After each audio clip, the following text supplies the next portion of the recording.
अस्सलाम वालेकुम दोस्तों। उम्मीद करता हूँ आप सब खैरियत से होंगे। और आज का जो लेक्चर है वो, जैसा कि टाइटल से समझ में आ गया होगा कि आज एक डिफरेंट लेक्चर है थोड़ा सा, ठीक है। और आज हम ये सीखेंगे कि आप किस तरीके से घर बैठे पैसे कमा सकते हैं और किस तरीके से कमा सकते हैं।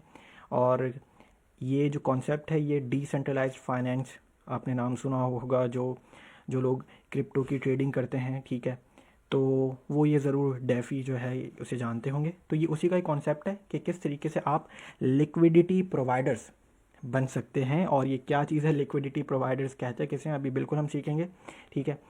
और जो है वो किस तरीके से लिक्विडिटी प्रोवाइडर्स बन सकते हैं और फिर उससे कैसे आप पैसे कमा सकते हैं, ठीक है। तो चलें जी, अब शुरू करते हैं आज का लेक्चर, ठीक है। तो अब ये मेरे सामने ये क्या है, पैनकेक स्वैप, ठीक है। और ये क्या है, एक डिसेंट्रलाइज्ड एक्सचेंज है, ठीक है। और डिसेंट्रलाइज एक्सचेंज क्या होता है और सेंट्रलाइज एक्सचेंज क्या होता है, इसमें थोड़ा सा फ़र्क है। देखिए, सेंट्रलाइज्ड एक्सचेंजेस में आपको लॉगिन करना पड़ता है, ठीक है, यूज़र नेम ईमेल के ज़रिए, पासवर्ड के ज़रिए। फिर आपकी केवाईसी होती है, फिर आप ट्रेड कर सकते हो, ठीक है। फिर आप एलिजिबल होते हो ट्रेड करने के लिए। लेकिन डिसेंट्रलाइज एक्सचेंजेस के केसेस में आपको सिर्फ अपना क्या करना होता है, वॉलेट कनेक्ट करना होता है, जो अभी मैं आपके सामने करूँगा, ठीक है। और डिसेंट्रलाइज एक्सचेंजेस में जो है वो, अच्छा, आपको सिर्फ यहाँ पे वॉलेट कनेक्ट करना है और यहाँ पे आपने ट्रेडिंग शुरू कर देनी है। ट्रेडिंग वही, अगेन आपको किसी कोई टोकन, किसी एक टोकन से दूसरे टोकन में जाना है, ठीक है। तो ये है डिसेंट्रलाइज एक्सचेंजेस। आप और भी इसे पढ़ सकते हैं गूगल से कि सेंट्रलाइज एक्सचेंजेस में और डिसेंट्रलाइज एक्सचेंजेस में क्या फ़र्क है। अब जो सबसे बड़ा जो फ़र्क है ना, ठीक है, तो एक्सचेंज क्या करती है, पहले तो ये समझ लेते हैं कि ये आपकी ट्रेडिंग करती है एक टोकन से दूसरे टोकन में जाने के लिए। अब जिस तरह अगर मैं यहाँ पर हूँ, तो ये मैंने जो है ये स्वैप खोला है, पैनकेक स्वैप का। तो यहाँ पे आप क्या कर सकते हैं कि ये आपको एक BNB, जो बाइनेंस स्मार्ट चेन की नेटिव करेंसी है, वो नज़र आ रहा है, और एक ये टोकन नज़र आ रहा है, ठीक है। और बहुत से टोकन्स आपको इस तरीके से नज़र आ रहे हैं। तो अगर मुझे एक टोकन से दूसरे टोकन में जाना है तो मैं इसे ट्रेड कहूँगा, ठीक है। और ये काम कौन करेगा, कोई ना कोई एक्सचेंज करेगी। और इस वक्त ये जो मेरे सामने है ये है पैनकेक स्वैप, जो कि एक डिसेंट्रलाइज एक्सचेंज है। बहुत सी एक्सचेंजेस हैं डिसेंट्रलाइज एक्सचेंजेस। यूनिस्वैप है, ठीक है। और फिर जो है वो 1inch है, ठीक है। तो सबसे पहले तो एक काम कर लेते हैं कि वॉलेट कनेक्ट कर लेते हैं। ये मैंने वो कनेक्ट वॉलेट पे क्लिक किया था, मेटामास्क मेरा आ गया। और why it is taking so much time, I think, या अकाउंट 1 जो है वो कनेक्ट कर लिया मैंने, ठीक है। और जैसे ही मैंने अकाउंट 1 जो है वो कनेक्ट किया है, आपके सामने जो है वो मेरे वॉलेट का एड्रेस, अकाउंट का एड्रेस यहाँ पर आ चुका है, ठीक है। तो अगेन क्या कर सकते हैं हम, यहाँ पे ट्रेड कर सकते हैं। अब समझना है, अब मैं लिक्विडिटी प्रोवाइडर्स का कॉन्सेप्ट समझाने की तरफ जा रहा हूँ। तो ट्रेड क्या होता है, जब भी कोई आप ट्रेड करते हो तो वहाँ पे कटती है ट्रेडिंग फ़ी, ठीक है। तो जब भी ट्रेडिंग फ़ीस कटती है तो सेंट्रलाइज डिसेंट्रलाइज एक्सचेंज के केस में मार्केट बुक्स नहीं होती।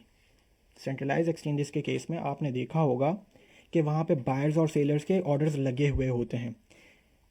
डिसेंट्रलाइज एक्सचेंज के केस में, मतलब कि इस पैनकेक स्वैप के केस में ऐसा कुछ नहीं होता। यहाँ पे लिक्विडिटी प्रोवाइडर्स का कॉन्सेप्ट होता है।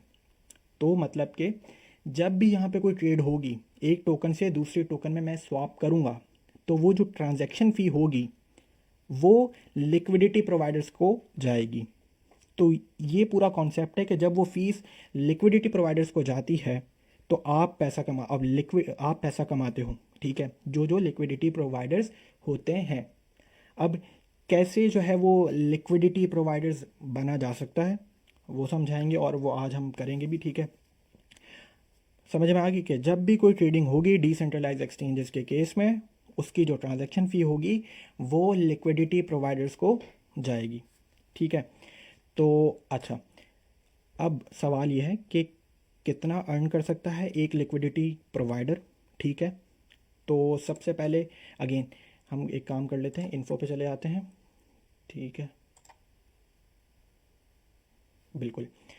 अच्छा, मैंने एक बात बताई कि जितनी ज़्यादा ट्रांजैक्शंस होंगी उतनी ज़्यादा जो है वो फ़ीस, ट्रांजैक्शन फ़ीस कटेगी, और वो फिर जिस भी पेयर में ट्रांजैक्शन हो रही होगी उस पेयर के लिक्विडिटी प्रोवाइडर्स को वो फ़ीस जाएगी, और जो जो लिक्विडिटी प्रोवाइडर होगा, ठीक है, वो अर्न करेगा वो फ़ी। ठीक है, तो चलें जी, अब मैं यहाँ पर हूँ इन्फो पे, और मैं यहाँ पे आपको कुछ बताना चाहता हूँ। यहाँ पर है टॉप टोकन्स का एक सेक्शन है, ठीक ठीक है ये। और अगेन भाई, यहाँ पे ये जो टोकन्स बता रहा है कि ये सबसे पहला टोकन है जिसकी आज सबसे ज़्यादा वॉल्यूम, मतलब जो ये सबसे ज़्यादा ट्रेड हुआ है। क्योंकि हमें क्या देखना है कि भाई सवाल ये है कि कितना ज़्यादा कमाया जा सकता है। तो मैं इन्फो पर हूँ इस वक्त, इन्फो के ठीक है यूआरएल पर, और यहाँ पर मुझे सबसे जो ज़्यादा आज जो ट्रेड हुआ है, ठीक है, 24 आवर वॉल्यूम में देखा जाए तो वो BNB हुआ है। ठीक है, उसके बाद स्टेबल कॉइन BUSD हुआ है, ठीक है, $149 मिलियन का। फिर USDT है, अगेन एक स्टेबल कॉइन, ठीक है, और ये भी ट्रेड हुआ है $109 मिलियन इन 24 आवर। तो आपको ये देखना है कि आपको किस लिक्विडिटी पेयर में ट्रेडिंग करनी है और किस कॉइन में करनी है या किस टोकन में करनी है। ठीक है, तो सबसे पहले तो हमने ये देख लिया कि यार टॉप जो टोकन्स हैं जिनकी ट्रेड हुई है वो ये हैं, यहाँ से आपको पता चल जाएगा। चलें, यहाँ से आपको तो ये तो पता चल जाएगा, लेकिन जो ज़्यादा बेहतर जो आपको जो चीज़ बता पाएगी कि किस पूल में आपको ट्रेडिंग करनी है, किस पूल में आपको लिक्विडिटी प्रोवाइडर बनना है, तो वो आपको यहाँ से टॉप पूल्स के सेक्शन में पता चलेगा। ठीक है, सवाल ये है कि हम कितना ज़्यादा अर्न कर सकते हैं, ठीक है, लिक्विडिटी प्रोवाइडर बनकर। तो यहाँ पर है पूल्स। अच्छा, अगेन एक और चीज़ क्लियर करता जाऊँ कि भाई जब भी कोई ट्रेड होती है तो ऑब्वियसली दो टोकन्स की होगी ट्रेड। ठीक है, तो आपको लिक्विडिटी प्रोवाइडर भी जो बनते हैं आप, वो भी एक कॉइन एक टोकन को यूज़ करके नहीं बनते। आपको जो एसेट अपना जो डालना होता है एज अ लिक्विडिटी प्रोवाइडर बनने के लिए, जो डिपॉजिट करना होता है, वो भी आपको दो पेयर्स में ही करना होता है। ठीक है, तो ये भी बात समझ में आ गई। अच्छा, चलें, हम टॉप पूल्स की बात कर रहे थे, और सवाल ध्यान में रखना है कि हम कितना ज़्यादा अर्न कर सकते हैं। तो ये जो आज का जो है ना, जो पहले नंबर पर है पूल, वो ये है कि USDT इंटू BNB पे ये सबसे आज का नंबर 1 पूल है। और इसमें ट्रेड जो हुई है 24 आवर में देखा जाए तो $53 मिलियन की ट्रेड हुई है। और ये कितना रिटर्न दे रहे हैं, APR मतलब साल के ऊपर रिटर्न, ठीक है, ये 10.4% दे रहे हैं। और इस वक्त इतनी लिक्विडिटी इसमें डली हुई है इस पूल में। अब 10% रिटर्न का मतलब क्या होता है, मतलब कि अगर आप $1000, ठीक है, इस पेयर में डालते हो, एज अ लिक्विडिटी प्रोवाइडर बनते हो, तो आपको $1000 का 10% आई थिंक $100 आपको महीने के मिलेंगे, साल के, सॉरी, ठीक है, साल के ऊपर आपको 10% $100 का होता है, $100 आपको साल के ऊपर उसका रिटर्न मिलेगा। ठीक है, चलें जी। अच्छा, अब आगे देखते हैं। अगेन ये एक जो है वो BNB है, native currency of Binance smart chain blockchain, ठीक है, और दूसरा है स्टेबल कॉइन। इसके ऊपर 6.9%, ठीक है, रिटर्न जो है वो ये दे रहा है। ठीक है, तो अब ज़रा ये चौथे नंबर पर जो है ये रन BUSD, ठीक है, और ये कितना रिटर्न दे रहा है, 408% रिटर्न, जो कि बहुत ज़्यादा है। लेकिन यहाँ पे एक ट्रेड ऑफ भी है। ट्रेड ऑफ ये है कि इसके पूल के अंदर लिक्विडिटी देखें कितनी कम है, 265,000 ठीक है। और यहाँ पे जो थी कि रिटर्न ये लोग कम दे रहे हैं 10%, लेकिन ट्रेडिंग बहुत ज़्यादा हो रही है क्योंकि लिक्विडिटी देखो कितनी ज़्यादा डली हुई है। ये लोग रिटर्न बहुत ज़्यादा दे रहे हैं, ठीक है, रन इंटू BUSD का जो पूल है, लेकिन लिक्विडिटी कितनी कम डली हुई है। तो मतलब कि ट्रांजैक्शंस कम हो रही होंगी, और वॉल्यूम भी देख लें बहुत कम है इसका, $12 मिलियन, उसका $53 मिलियन है।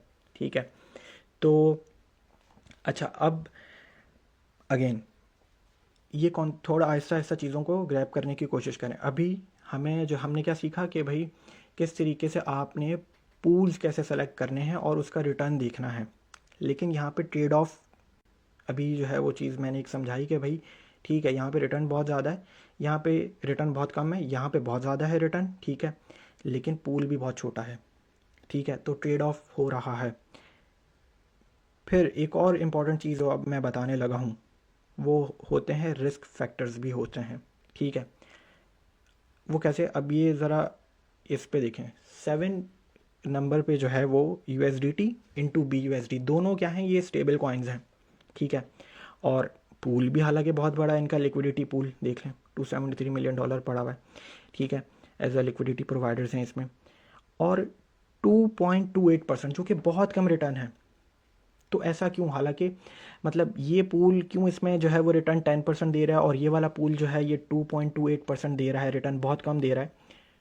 तो ये वजह है इसकी, ये वजह ये है कि इम्परमानेंट लॉस। क्योंकि देखें, अब इम्परमानेंट लॉस होता ये है कि जब आप दो करेंसीज, अब ये दोनों करेंसीज जो हैं ये स्टेबल कॉइन हैं, ठीक है। तो इसमें रिस्क फैक्टर जो है ना, लिक्विडेट रिस्क फैक्टर मतलब कि आपको लॉस होने का जो ख़तरा है वो यहाँ पे ज़ीरो है। क्योंकि ये दोनों की जो करेंसीज हैं, अगर आप लिक्विडिटी प्रोवाइडर बनते हो और 1 साल के लिए बनते हो इस पेयर में, ठीक है, तो इस दोनों की प्राइस आप लोग बता सकते हैं कि ये दोनों स्टेबल कॉइन है, ठीक है। तो ये जो दोनों स्टेबल कॉइन है, ये इनकी प्राइस कभी चेंज होगी नहीं, ठीक है। तो आपका रिस्क फैक्टर जो है वो ज़ीरो है, इम्परमानेंट लॉस यहाँ पे ज़ीरो है। तो और इम्परमानेंट लॉस होता क्या है, ये होता है कि जब आप प्राइस टोकन्स की डिपॉजिट करते वक्त, अगर आज मैं एक अभी लिक्विडिटी हम जब बनेंगे, ठीक है, तो अगर आज मैं लिक्विडिटी प्रोवाइडर बन रहा हूँ और दोनों टोकन्स की प्राइस आज जो भी होगी, ठीक है, और अगर जब मैं इन फ्यूचर निकालूंगा, विड्रॉ करूँगा, ठीक है, तो अगर उन दोनों में से एक टोकन की भी प्राइस ऊपर होगी तो मुझे लॉस होने का ख़तरा है, ऊपर होगी या नीचे होगी, ठीक है, प्राइस चेंज होगी। अगर नहीं होती तो मेरा रिस्क फैक्टर भी ज़ीरो। अब देखो इसमें, इस दो स्टेबल कॉइन के केस में रिस्क फैक्टर ज़ीरो इसीलिए है, इम्परमानेंट लॉस ज़ीरो इसीलिए क्योंकि जो है वो इन दोनों की प्राइस सेम ही रहेगी, ठीक है। तो इम्परमानेंट, अच्छा, अब ज़रा पहले वाले में आ जाते हैं, समझने की कोशिश करना है कि इम्परमानेंट लॉस बहुत एक इंपॉर्टेंट चीज़ है जब आप लिक्विडिटी प्रोवाइडर बन रहे हो, ठीक है। तो USDT तो चलें एक स्टेबल कॉइन है और BNB स्टेबल कॉइन नहीं है, ठीक है। तो प्राइस जो है वो चेंज होने, किसकी प्राइस चेंज होगी, ऑब्वियसली BNB की प्राइस चेंज हो सकती है, ठीक है। तो अगर आज, ठीक है, और ये BNB कितना रिटर्न दे रहा है, 10.4%, मतलब वही साल के ऊपर, अगर मैं $1000 डालूंगा तो मुझे $100 साल के ऊपर मिलेंगे, ठीक है। यहाँ पे इम्परमानेंट लॉस का सीन है, क्यों है, क्योंकि अगेन BNB एक स्टेबल करेंसी नहीं है, USDT है, BNB की प्राइस चेंज होगी। तो इसके लिए अब इम्परमानेंट लॉस फैक्टर को कैलकुलेट करने के लिए, ठीक है, अच्छा, उसके लिए कैलकुलेटर है, ये मैं लिंक आपसे जो है वो शेयर कर भी दूंगा, ठीक है। तो और लेट सपोज इनिशियल प्राइस अगर मैं USDT, ठीक है, मैं जो है वो इस पहले वाले पूल को ज़रा जो है वो इसके ऊपर जो है वो हम अपना इम्परमानेंट लॉस कैलकुलेटर लगा के अपना लॉस कैलकुलेट चेक करते हैं कि लेट सपोज अगर BNB की प्राइस चेंज हो जाती है 4 महीने बाद, 5 महीने बाद या साल बाद, जब आप निकालना चाहो, तो USDT की प्राइस $1, BNB की इस वक्त अगर मैं करता हूँ आज, तो लेट सपोज $400 है, ठीक है। फ्यूचर में मेरे टोकन A जो है मेरा USDT, उसकी प्राइस तो $1 ही रहेगी क्योंकि वो जो है वो एक स्टेबल कॉइन है, ठीक है। और टोकन B मेरा क्या है, BNB। तो लेट सपोज अगर उसकी प्राइस $800 हो जाती है, कम भी हो सकती है, ज़्यादा भी हो सकती है, लेट सपोज बढ़ जाती है, $800 हो जाती है, तो ये देखें मेरा इम्परमानेंट लॉस कितना दे रहा है, 5.7%। तो मतलब इसका ये हुआ कि 10.44 से मेरा ये 5.72 ये माइनस हो जाएगा। तो प्रॉफिट क्या बनेगा, प्रॉफिट का फिर ये फार्मूला बन जाएगा, ये रहा फार्मूला कि कितना है return, LP reward APR 10 minus impermanent loss मेरा कितना हुआ है 5, तो 10 माइनस 5 समथिंग कुछ 5, और फिर प्रॉफिट मेरा ये बनेगा। तो ये बड़ा आपने ध्यान में रखना है कि स्टेबल करेंसी में देखें, अगर मैं USDT इंटू BUSD करूँगा, दोनों की प्राइस मेरी सेम ही रहेगी। अगर मैं डिपॉजिट करते वक्त भी दोनों की प्राइस सेम है, और अगर मैं फ्यूचर में भी निकालता हूँ तो मैं प्राइस दोनों की सेम ही रहेगी क्योंकि दोनों स्टेबल कॉइन्स हैं। तो इम्परमानेंट लॉस 0 आ रहा है, ठीक है, ये समझने की चीज़ है। लेकिन अभी किसी और केस में भी हो सकता है, देखें अब ये देखें USDT इंटू BNB कर लिया हमने, कि भाई एक तो स्टेबल कॉइन है, एक नहीं है। अब ये रन इनटू BUSD बहुत ज़्यादा रिटर्न दे रहा है, 400% रिटर्न दे रहा है।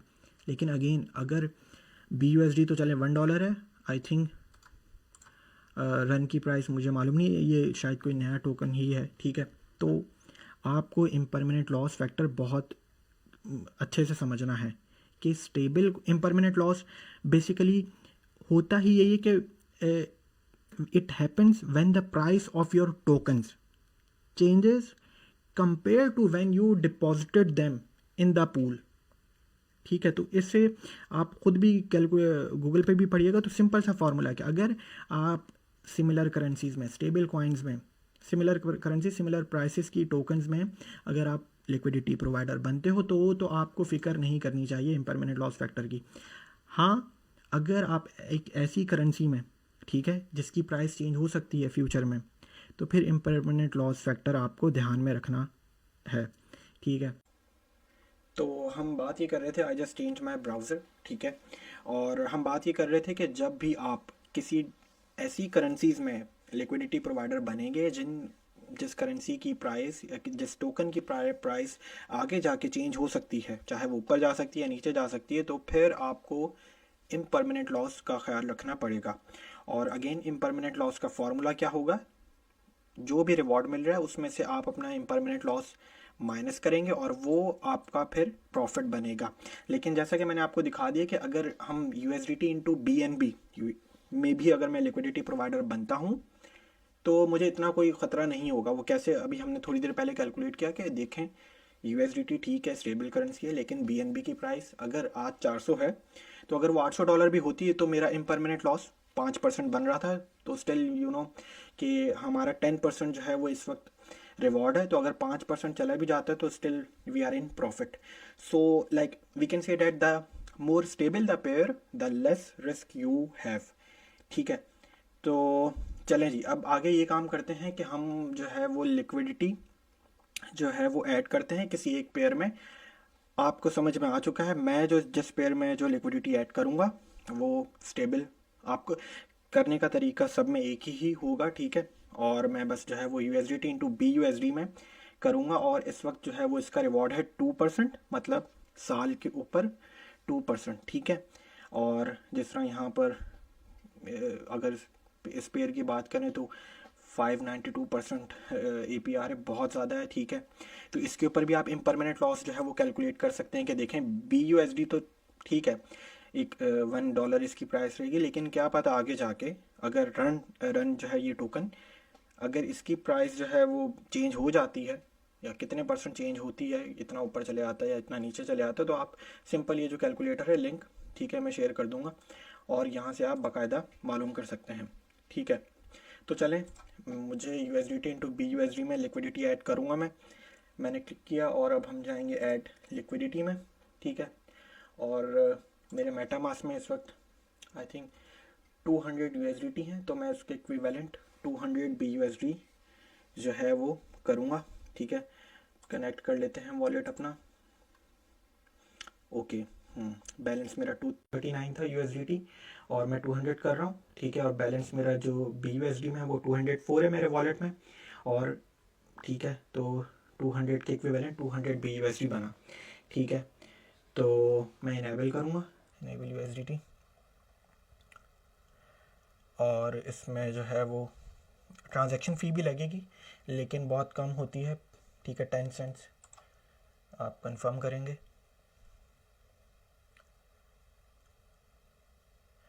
और फिर जो है वो मैं इनेबल BUSD करूँगा, ठीक है।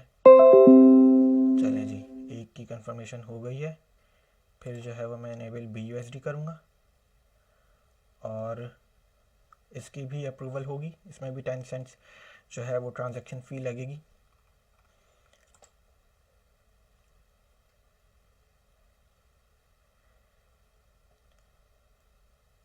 ठीक है, बस थोड़ा सा वेट कर लेते हैं। तो अब ये मेरा जो सप्लाई का इस वक्त डिसेबल हुआ हुआ है बटन, ये इनेबल हो जाएगा, बस थोड़ा सा वेट कर लेते हैं। देखिए हो गया इनेबल बटन, अब मैं करूँगा सप्लाई। तो ये चीज़ जो है ये आपने ध्यान रखनी है कि आपका जो शेयर ऑफ पूल जो बनेगा, कि हर ट्रांजैक्शन में आपको आपके जो पूरे लिक्विडिटी जो जो इस पूरे पेयर का जो लिक्विडिटी पूल है उसमें आपने ये जो 200 BUSD इंटू 200 USDT डाले हैं, तो आपने ये अपना उस लिक्विडिटी पूल में आपने अपना हिस्सा डाला है, तो आपका उस पूल में शेयर कितना बनता है 0.001503%। ठीक है, तो कंफर्म कर देंगे। ठीक है, एक बार फिर जो है वो एक ट्रांजैक्शन होगी। ठीक है, और अब जो एक बहुत इंपॉर्टेंट चीज़ जो बताने वाला हूँ, जब आप ये पहले कर लेते हैं ट्रांजैक्शन, ठीक है, कंफर्म। ठीक है, तो अब देखें जब तक ट्रांजैक्शन कंफर्म हो रही है, तो ये चीज़ बहुत इंपॉर्टेंट है कि आपको एक नया जो है वो एक नया टोकन मिलेंगे, उसे LP टोकन्स कहते हैं। और क्या रहा है मेरे पास, बिल्कुल add cake LP tokens to MetaMask. Yes, कर लेते हैं, मैं बताता हूँ ये क्या चीज़ टोकन्स हैं, और बस एक दफ़ा ट्रांजैक्शन कर लेते हैं ये। ठीक है, बिल्कुल मुझे 189 LP टोकन्स मिले हैं, मैंने एक ऐड जो है वो टोकन कर दिया है। ओके जनाब, खोल कर देख भी लेते हैं। अच्छा, ये जो LP टोकन्स हैं ये क्या चीज़ है, इसके ऊपर बात कर लेते हैं। ठीक है, ये LP टोकन्स बेसिकली आपकी एक किस्म का प्रूफ है कि आपने इस लिक्विडिटी पूल में अपना हिस्सा डाला है। उस APR के हिसाब से 2% के हिसाब से आपको फ़ीस मिलेगी, साल का हिसाब जितनी भी फ़ीस बनेगी तो उस 2% का आपको रिवॉर्ड मिलेगा। ठीक है, फ़ीस मिलेगी, जितनी भी ट्रांजैक्शन होगी उसकी जो फ़ीस कटेगी उस ट्रांजैक्शन में, तो आपका शेयर ऑफ द पूल के हिसाब से आपको जो है वो उसका रिवॉर्ड मिलेगा। तो अब ये LP टोकन्स क्या है कि ये एक किस्म का प्रूफ है या रसीद है कि आप इस पूल का लिक्विडिटी प्रोवाइडर बन चुके हैं। ठीक है, तो कल को जब आप विड्रॉ करने जाएंगे तो ये आप LP टोकन्स देंगे और अपना शेयर ऑफ पूल ले लेंगे। ठीक है, जो भी आपने लिक्विडिटी डाली थी, ठीक है, विद रिवॉर्ड के साथ आप ले लेंगे। ठीक है, तो ये समझ में आ गया कि LP टोकन्स होते क्या हैं। ठीक है, अब मेरा मेटामास्क खुला हुआ है तो मेरे एसेट में LP टोकन्स आ गए होंगे, ये देखें। ठीक है, 189। अब मैंने बताया ना कि पैसिव इनकम सिर्फ ये नहीं कि आप जो है वो ट्रांजैक्शन फ़ी से जो है वो रिवॉर्ड जो है वो आपको मिलेगा, अब आप इस LP टोकन्स को भी फार्मिंग कर सकते हैं इसकी, और उसके ऊपर भी जो है वो आपको रिवॉर्ड मिलेगा।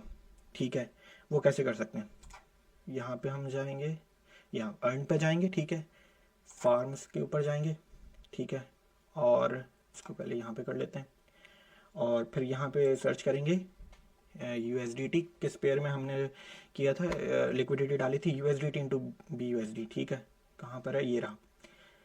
तो हमने USDT इंटू जो BUSD से जो हमें LP टोकन्स मिले हैं, अब हम जो है वो उसके ज़रिए उसकी फार्मिंग करेंगे, उस LP टोकन्स को एक किस्म का स्टेक पे लगाएंगे और उससे क्या कमाएंगे, केक टोकन्स। किस APR के मुताबिक, 5.23% के मुताबिक। ठीक है, मल्टीप्लायर भी है 2.5x, लेकिन चलें APR कितना है, 5.23%। तो मतलब ये हुआ कि आपको फीस से तो पैसा आ ही रहा है, जो आपने लिक्विडिटी पूल में जो आपका जो शेयर ऑफ द पूल बनता है वहाँ से तो रिवॉर्ड आएगा ही आएगा, प्लस आपने LP टोकन्स को जो अब यहाँ पे आपने जो है वो स्टेक करना है और उससे क्या कमाने हैं, केक कमाने हैं। ठीक है, पहले तो ज़रा इनेबल कर लेते हैं कॉन्ट्रैक्ट। ठीक है, और थोड़ा सा वेट करते हैं। तो ये हर ट्रांजैक्शन में जो है वो 10 सेंट्स जो है वो फीस लगती है। यस, ठीक है, इनेबल होगा कॉन्ट्रैक्ट और फिर जो है वो हम अपने LP टोकन्स को स्टेक कर लेते हैं। थोड़ा सा वेट करें, अभी बिल्कुल ट्रांजैक्शन जो है वो बिल्कुल अब करना है। यहाँ पे ऑप्शन क्या आ गया है आपके पास, स्टेक LP टोकन्स। मैंने यहाँ पे स्टेक, ठीक है, और मेरे पास कितने LP टोकन्स पड़े हुए हैं, 189। मैंने मैक्स किया और कंफर्म कर देना है। ठीक है, थोड़ा सा वेट करेंगे और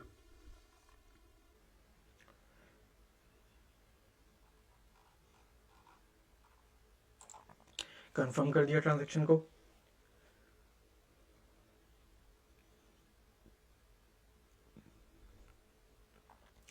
ट्रांजैक्शन जो है वो कंफर्म हो रही है और फिर जो है वो बिल्कुल ट्रांजैक्शन कंफर्म हो गई है, और थोड़ा सा वेट करें तो हमारे पास बिल्कुल, तो इस वक्त जो है वो 189 जो एलपी टोकन्स हैं हमारे, वो इस वक्त कितने डॉलर के बनते हैं, $400 के, ठीक है, 200 यूएसडीटी, और कि जो हमने लिक्विडिटी डाली वो इसकी सारी इन्फॉर्मेशन दे दी है उसने यहाँ पर, ठीक है। और अभी मेरे केक अर्न होना स्टार्ट नहीं हुए हैं, ठीक है। तो जब आप लगाएंगे तब आपका भी केक जो है वो इस वक्त ज़ीरो ही दिखाएगा, जैसे आपने जो है वो स्टेक किए होंगे एलपी टोकन्स। थोड़ी देर बाद आपके केक यहाँ पर अर्न आपको मिलना शुरू हो जाएंगे, केक इस एपीआर के हिसाब से, ठीक है। तो जब चाहें फिर आप इसे हार्वेस्ट कर सकते हैं, निकाल के अपने वॉलेट में केक को जो है वो रख सकते हैं और फिर उसे आगे यूज़ कर सकते हैं। तो ये चीज़ है कि आपने फी पूल से तो कमाना ही कमाना है, प्लस जो आपको एलपी टोकन्स मिले वो आपने यहाँ पर आकर जो है वो उनको स्टेक करना है, ठीक है। और स्टेक करने से आप जो केक है, जो पैनकेक्स आपका जो अपना टोकन है, ठीक है, वो भी आप कमाएंगे। तो मैंने जो आपको, ठीक है हम कर चुके हैं, मैंने आपको क्या बताया है कि यहाँ पे हम दोबारा इन्फो पे जाएंगे। तो मैंने आपको लिक्विडिटी डालना सिखाई है किस पेयर में, BUSD इंटू USDT के पेयर में, और इम्परमानेंट लॉस इसमें 0% है, क्योंकि दोनों की प्राइस, दोनों स्टेबल कॉइन्स हैं और दोनों की प्राइस चेंज नहीं होगी।